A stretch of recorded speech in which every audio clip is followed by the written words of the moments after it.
Jaha. Nu ska vi åka och äta vad Olle beställt. För jag är inte ens hungrig. Jag ska ut och äta och hålla på och fjolla sig precis som en jävla finmiddag. Vad fan? Varför ska du ut och äta så hela tiden?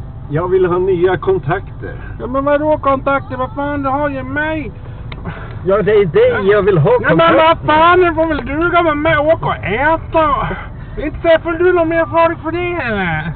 Olle, va? Det vet man inte. Ja men lägg i etta för fan, du kan inte starta på 2 eller Olle! Va? Ja, samma. Ja men du slirar på koppling och vet du vad det kostar att byta en koppling på en sån här bil? Även fast stopp! Det kommer... Du kan inte köra. Förresten, har du körkort, Olle? Nej, men jag har haft. Ja, men det räcker inte med att ha haft. Det finns väl en anledning till att Länsstyrelsen tog av det kortet av. Och du skrattar ju, men det är inte roligt.